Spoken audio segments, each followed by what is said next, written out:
그럼 이번엔 또 다른 구독자가 이제 질문한 건데요. 사실 이건 저는 조니 대표님하고 여러 차례 해봐가지고 이거 조니 대표님 별로 안 좋아하시는 건데 이 코로나 백신이 나오고 또 치료제가 나오잖아요. 그러면 이제까지는 나올 거라는 기대감으로 주식시장이 상승했는데 막상 나오게 되면 그때는 왜 뉴스에 뭐 있잖아요. 소문에 사고 뉴스에 팔아라 이것처럼 이제 하락하는 거 아니냐 이런 고민을 하는 가능성이 분이 없지 있어요. 않죠. 항상 그렇게 된다는 게 아니라 그러니까 너무 과대하게 낙관적이면 안 된다는 얘기죠. 그렇다고 해서 주식을 팔아라 이런 건 아니에요. 그러니까 실명하지 말아라 그런 거죠. 그 다음에 더 걱정이라기보다도 경기가 좋아지게 되면 또 다른 문제가 생겨요. 이자율의 문제가 생기고요. 그동안 풀었던 돈을 또 거둘 수밖에 없거든요. 근데 그게 더 문제죠. 그리고 미국 같은 경우 이제 이 코로나 때문에 그러니까 집을 산 사람들이 지금 집을 못 갚아도 차압을 안 해요 지금. 좀 다 연기해줬다고 뉴스 나오더라고요. 네, 그런 게 이제 정상화되면 이제 차압이 들어갈 수도 있고 그러면 그동안 가려져 있던 많은 문제점들이 수면 위로 올라갈 경우도 있는 거죠. 근데 미국 정부가 그렇게 바보같이 다 한꺼번에 할 거라는 생각은 안 하고요. 이제 추이를 보고 하겠죠. 네. 네. 지금 이제 바이든 정부가 들어서게 되면 요새 용어가 사용하기가 들어섰다고 봐야죠. 네, 들어섰다고 봐야죠. 그러다 보면은 이제 민주당 정부는 워낙 이 재정 정책을 과감하게 푸는 어떤 기조가 있잖아요. 그렇게 되면 달러 가치가 점점 더 하락하고 이 원화 강세가 강해지는 거 아니냐. 그러면 이제 우리 수출로 먹고 사는 나라인데 이익률이 확 떨어지는 거 아니냐. 그러니까 기업 실적이 안 좋아지니까 당연히 주식도 떨어지지 않을까? 이런 고민하시는 분도 있거든요. 그거는 수출 하나만 봐서 그렇죠. 왜냐하면 원화가 강세가 되면 수입 가격이 수입이 줄어들겠죠. 그러니까 수입 가격이 좋아지겠죠. 그리고 그렇다 그러면 외국인들이 또 투자가 들어오겠죠. 네. 그러니까 단순히 환율이 그렇게 됐다고 그래서 그게 뭐 갑자기 우리나라 경제가 자주 우지될 거 아니고 오히려 거꾸로요. 한 1, 2년 전에 얼마나 걱정했어요. 환율이 한국 원화가 계속 절하가 되니까. 그렇죠. 그냥 외국인들이 나간다. 뭐 특히 이자율에 역전이 일어났기 때문에 외국 돈이 다 빠져나갈 것이다. 하나도 맞지 않잖아요. 그러니까 그게 뭐냐면 의미가 없는 거예요. 경제를 너무 단순화한 거예요. 그러니까 달러가 올라가거나 내려가는 거에 대해서 너무 민감하게 반응할 건 없고요. 그것 때문에 이렇게 될 거다 저렇게 될 거다. 경제는 스스로 또 생물처럼 움직이거든요. 네. 그럼 거기에 적응을 하게 되고 그러다 보면 또 다른 기회가 생기게 되고 굉장히 역동적일 수가 있는 거죠. 네.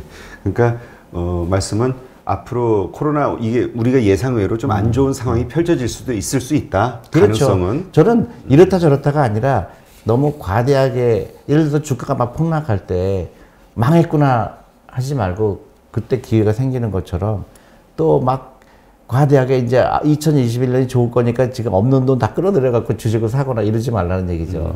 꾸준하게 투자하고 그렇게 너무 단순화시키지 말라는 얘기죠. 네. 시장은 항상 우리 예측과는 벗어나니까. 그렇죠. 근데 시장을 알려고 하면 안 한 가지 분명한 사실은 내가 투자하는 회사가 돈을 버느냐, 안 버느냐. 예를 들어 내가 테슬라 주식을 샀다면 테슬라가 계속 일론 머스크가 얘기한 것처럼 정말로 자율주행 그렇게 만들었는지 정말 배터리 가격을 정말 2분의 1로 할 수 있었는지 그런 거 훨씬 더 재미나죠. 그런 걸 확인하는. 그렇죠. 네. 이게 아마 이어서 지금 말씀하시는데 답이 있는 것 같은데 회사 밸류에이션을 알아내는 방법이나 종목을 어떻게 발굴할 수 있을지 조니 대표님만의 어떤 방법이 있으면 좀 알려주세요. 이런 질문이 하나 있네요. 저만의 방법은 없고요.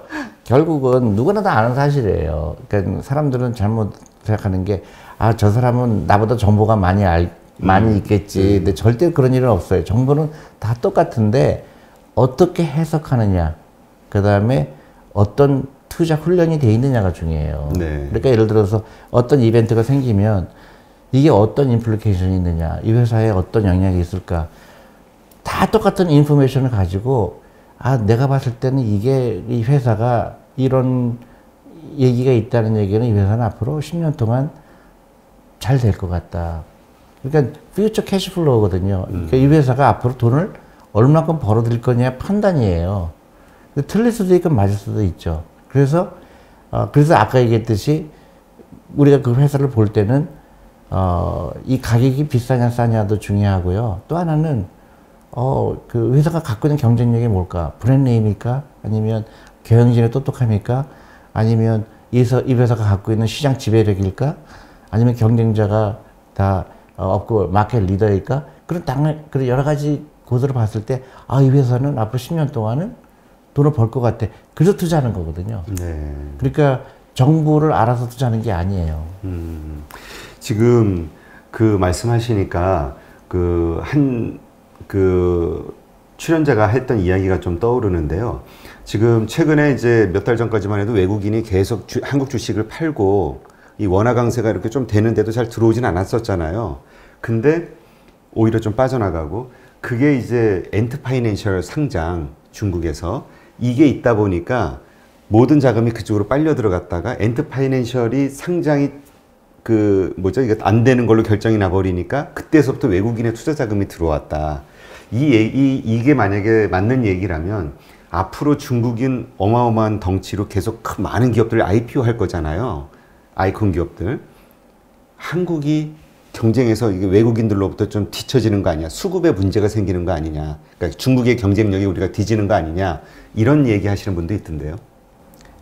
그것도 저는 너무 단순한 것 같아요. 그러니까 중국이 그렇게 돈이 들어간다는 얘기, 만약에 이게 사실이라면, 한국은 그 옆에 엄청난 부자가 더 부자가 되는 거잖아요.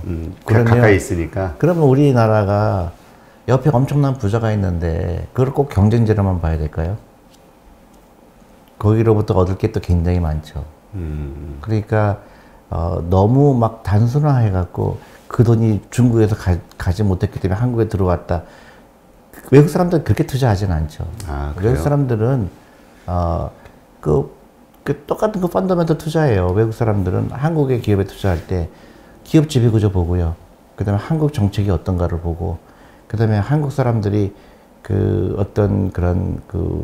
외국에서 제일 신기하게 보는 거는 왜 퇴직연금이 주식에 안 들어올까 굉장히 궁금하죠. 그러면 한국 사람들이 안 사는 거를 외국 사람들이 지금 이미 40% 갖고 있단 말이에요. 근데 이제 중국은 이제 MSCI 이머징 마켓 안에 들어가 있잖아요. 네네. 그래서 그게 점점 커질 수밖에 없는 상황이 되니까 비중이 점점 늘어난다고 하더라고요. 그러니까 어쩔 수가 없는 거죠. 그러니까 한국은 똑같이 생각하죠. 왜 한국은 커져야 된다고 생각을 안 할까요? 난 그게 너무 궁금한 거예요. 요즘 우리 이렇게 이야기들이 나오고 있는 게요. 한국도 이제 MSCI 선진국 지수로 편입이 돼야 된다. 이머징에서 나가야 된다. 이런 얘기가 많이 있던데요. 그거는 굉장히 조심스러워야 돼요. 그러니까 반드시 좋은 건 아니에요. 그래요? 예, 왜냐하면 우리가 한국의 MSCI 이머징 마켓에 들어가 있잖아요. 근데 한국이 굉장히 큰 비중이잖아요. 그런가요? 굉장히 큰 비중이죠. 중국이 제일 크고 한국인데 만약에 선진국 시장에 가면 우리가 굉장히 작은 시장이 돼요. 선진국 시장에서는. 그래요? 네. 근데 이머징 마켓 펀드들이 이제 투자하는 거 중국에도 투자하고 한국에도 투자하는 그 규모가 만약에 한국에서 이머징 마켓에서 벗어나게 되면 다 팔아야 되죠, 한국을. 지금 이미 사가지고 그렇죠. 보유하고 있는 곳들이. 네. 팔아야죠. 근데 글로벌 펀드들이 이제 사는 거예요. 네. 그러니까 이제 선진국 시장에 투자하는 펀드들이 또 엄청나게 크거든요. 그렇죠. 그러면 한국이 만약에 이머징 디벨롭드 마켓에 들어갔을 경우에 한국의 비중이 만약에 1%다. 그럼 안 사도 돼요. 이쪽은 팔아야 되고. 그러니까 굉장히 조심해야 될 부분이에요. 단순히 손바뀜이 일어난다 이게 아니라. 그렇죠. 이제까지는 어떻게 이해를 했었냐면은 그냥 이머징 마켓에서 우리가 중국과 한국을 놓고 봤을 때는 중국 투자할래, 한국 투자하려면 단순 논리로 보면 중국 투자하는 게 더 시장도 크고 낫지 않을까? 그럼 만약에 선진국 시장에 들어가면은 어쨌든 우리가 10위권 내 경제국이니까 뭐 예를 들어서 뭐 어디가 있을까요? 뭐 예를 들어서 캐나다 투자할래, 한국 투자할래 그러면 역동적인 거는 뭐 예를 들면 한국이지 않을까? 그래서 오히려 경쟁력이 커지는 걸로 이해를 했었는데. 꼭 그렇지 않죠. 그리고 이제 한국의 근본적인 문제는 너무 그 시가총액이 작아요. 그러니까 예, 1,600조밖에 안 되잖아요. 네네. 그러니까 글로벌 펀드가 들어오기에 너무 작은 시장이 될 수가 있어요. 그래서 제가 얘기하는 게 한국은 정말로 이제 지금부터 해야 될 거는 새로운 기업이 많이 나와야 되고, 창업을 많이 해야 되고, 새로운 아이디어 있는 기업이 나와야 되고, 그래서 시가총액을 키우는 게 굉장히 중요해요. 근데 저는 그게 한국이 지금 타이밍이 왔다. 그래서 그 많은 젊은 분들이 주식 주제에 관심을 가지고 있고, 그래서 조금 정책적인 보완만 있으면 대한민국은 사실 또 그냥 또 하나 엄청난 도약이 될 수 있다고 생각하는 이유가 그런 거거든요. 근데 똑똑해야 되거든요. 그러니까 단순히 뭐 디벨롭드 마켓 가면 될 거다 이런 막연함이 아니라 디벨롭드 마켓의 인덱스에 들어갔을 경우에 한국이 몇 %가 되냐 저는 그렇게 크지 않을 거라고 보거든요. 시가총액이 워낙 작기 때문에. 그러면 반드시 좋은 건 아니죠. 네, 그렇군요. 근데 지금 대표님 말씀을 듣다 보니까 사실 이제 우리가 어쨌든 한국 주식 시장은 뭐 어쨌든 다른 미국이나 이런 데 비하면 엄청 작은 거니까 이런 상태에서 새로운 기업들이 IPO를 하거나 막 이러면 수급적인 측면에서 그 투자자들의 돈은 한정이 돼 있잖아요. 현재로서는. 그러다 보면은 주식 시장이 커진다라는 거는 시가총액이 늘어난다는 거는 또 그만큼 투자 자금이 여러 곳으로 분산되기 때문에 가치가 좀 떨어지는 거 아닌가. 그거는 지극히 잘못된 생각이죠. 그래서 새로운 어떤 그 투자 수급 요인, 그게 있어야 되지 않냐. 그러니까 지금 천조가 놀고 있어요, 한국에서요. 그게 들어와야 그렇죠. 이게 된다. 그러니까 그게 이제 선순환이 되는 거예요. 그렇죠. 그러니까 미국에서는 IPO가 매일 일어나잖아요. 그걸 누가 다 받아요. 돈이 들어오니까 받죠. 그러니까 정체된 어떤 그런 고정관념에서 나와야 되죠. 그러니까 우리는 그 한국이 경제가 사이즈가 커지기 위해서는 이 퇴직연금이 무조건 활용이 그렇죠. 돼야 된다. 활용이 돼야죠. 그래서 그 자금이 일을 해야죠. 근데 이제 일본이 결정적으로 잘못한 거는 그 돈이 부동산에 들어간 거예요.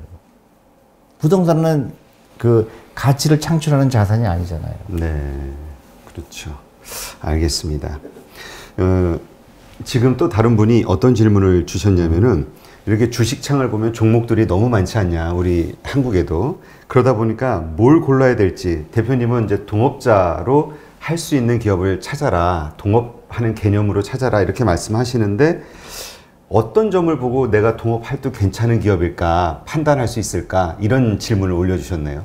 아까 말씀드렸잖아요. 예. 그러니까 돈을 쉽게 버는 회사들, 브랜드 네임이 있거나 아니면 그 마켓 시어가 굉장히 많거나 아니면 경쟁자가 나오기 쉽지 않은 그런 회사들 얼마든지 많죠. 네. 예. 그리고 저는 주식을 먼저 투자하기 전에 저는 제가 여러 번 모든 이제 유튜브나 이런 거에 나갔을 때마다 얘기하는데 왜 주식을 직접 하려고 그럴까? 왜 그 연금저축펀드라는 제도가 있는데 왜 그것부터 그거 채우기 쉽지 않거든요. 1,100만 원 채워야 되거든요. 1년에? 네. 매년. 그것만 해도 충분한데 왜 굳이 자기가 고르려고 할까? 그게 왜 세금 혜택도 없고. 근데 이제 그거에 대한 반론으로는 이제까지 해봤는데 마이너스더라. 수익률이 없다. 이런 거죠. 그러니까 돈을 못 벌어준다. 그 짧은 기간으로 얘기했으니까 그렇죠. 2년, 3년 때 마이너스 될 수도 있는데 결국은 그러면 펀드 매니저보다 내가 더 잘할 수 있다. 나는 그렇게 보지 않아요. 그리고 이제 펀드가 아니고는 내가 하루에 10,000원 투자할 수도 있고 5,000원 투자할 수도 있고 그게 안 되거든요. 네. 분산 투자가 안 되거든요. 그렇죠. 뭐 기업을 찾아내는 것도 쉽진 않지만. 예, 그리고 내가 잘하는 걸 해야 되죠. 내가 잘하는 거는 내가 본업을 잘하는 거잖아요. 네. 근데 주식 고르는 건 내 그 본업이 아니잖아요. 그리고 그렇죠. 훈련이 안 돼 있을 거고. 근데 예를 들어서 이런 건 있을 수가 있죠. 내가 이제 노후 준비를 위해서 연금저축펀드를 내가 꾸준하게 투자를 한 달에 50만 원을 투자한다든가 할 때 근데 이제 내 본업을 하다 보니까 재미난 기업이 있을 수가 있죠. 예를 들어서 내가 반도체를 하는데 어떤 반도체에 관련된 어떤 작은 기업이 있는데 굉장히 경쟁력이 있다. 그런 본인만 알잖아요. 네. 그러니까 그런 기업들 관심 있게 좀 투자하는 건 좋은데 전반적으로 내 노후를 위해서 나 혼자 내가 하겠다 그러는 거는 굉장히 벅차고 또 분산할 수가 없잖아요. 네, 그렇죠. 그래서 뭐 그런 얘기 아까도 잠깐 말씀하셨지만 많은 분들이 그 얘기를 하시더라고요. 미국이 주식시장이 성장하는 거는 기관 중심으로 가기 때문에 안정적으로 그 포트폴리오나 이 장기적 투자를 할 수 있는데 한국 손바뀜이 너무 빠르니까. 그렇죠. 예. 장기 투자가 없고 그러다 보니까 기업도 굳이 그 기업 지배구조를 좋아져야 될 이유도 없고.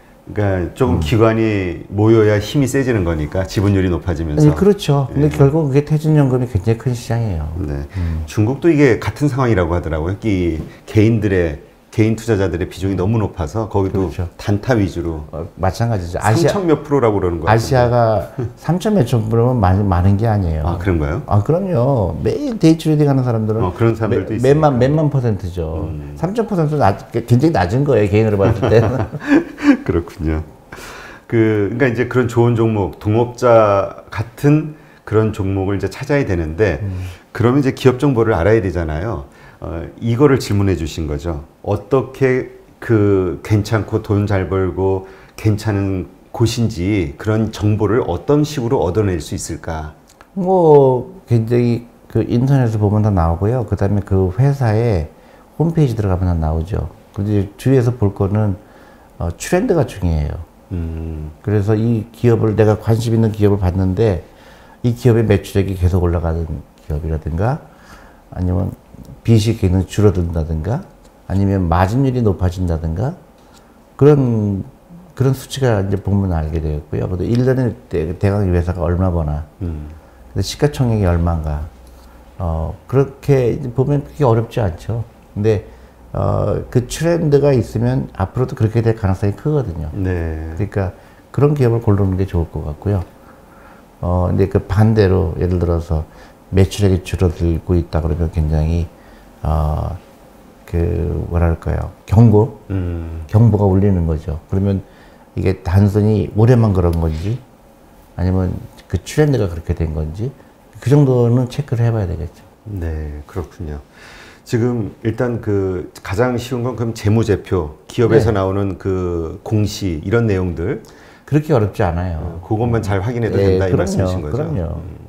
대표님, 근데 이 개인 투자자들 가운데서 이 질문을 하시는 분들이 의외로 많더라고요. 그 증권회사에서 나오는 리포트들 있잖아요. 그걸 믿어도 됩니까? 혹은 왜냐면 리포트 목표 가격 얼마야 이렇게 해놨는데 나오면 바로 하락하니까. 아니요. 그럼 믿고 안 믿고가 아니라 저는 거의 안 봐요. 아, 증권사 리포트 안 보세요? 예. 안 보는 이유가 참고는 하죠. 그렇지만은 안 보는 이유가 이제 근본적인 해석이 틀려요. 우리가 투자할 때는 우리 펀드 매니저 투자할 때는 적어도 이 기업을 5년, 10년을 갖고 있는다는 가정하에 투자하거든요. 근데 이제 증권회사는 이제 고객들의 니드가 있죠. 그러니까 6개월에 올라갈 주식. 그러다 보니까 목표 가격을 정하게 되고 단기적인 프로젝션을 하게 되고 그러니까 우리하고 안 맞죠. 네, 그렇군요. 근데 지금 펀드 매니저 말씀하시니까 이 질문을 주신 분도 있어요. 이미 가입을 했어요. 메리츠 자산운용에, 메리츠 펀드에 가입을 했는데 대표님을 보고 한 거예요. 대표님의 어떤 투자 철학을. 근데 만약 대표님이 은퇴하신다면 메리츠 자산운용의 철학이 바뀌는 게 아닌가? 안 바뀌죠. 그런 걱정을 안 바뀌죠. 하시는 분이 있네요. 아니, 우리는 시스템으로 돌아가는 거니까. 시스템이. 그리고 끊임없이 교육을 하고 또 끊임없이 회의를 하고 그래서 저희 회사의 펀드 매니저는 당연히 장기 투자고 펀더멘털 투자고 근데 항상 의견이 틀려요. 그게 건강한 거죠. 그러니까 나는 이 주식 좋다고 그러는데 우리 펀드 매니저는 여러 가지 이유로 안 좋다고 생각하면 서로도 공부를 해와요. 그러면 내가 몰랐던 사실이 있구나. 또 그렇게 해서 서로 배우는 거고 그 시스템이 중요하죠. 그러니까 지금 대표님이 장기적으로 나중에 이제 연세가 더 드시게 돼서 은퇴를 하신다 해도 계속 이러한 가치 투자 철학이 진행이 될 것이다. 예를 들어서 저희가 운영하는 펀드가 한 15개 되거든요. 다 해서. 그 펀드들은 다 앞으로 100년, 200년 가는 펀드예요. 그러니까 그게 뭐 단순히 5년 보고 투자하는 게 아니고, 그래서 그 미국 같은 경우는 그 자녀들도 투자하고 손자들도 투자하고, 그게 이제 저희가 한국에서 자리 잡으려고 하는 거죠. 네, 알겠습니다.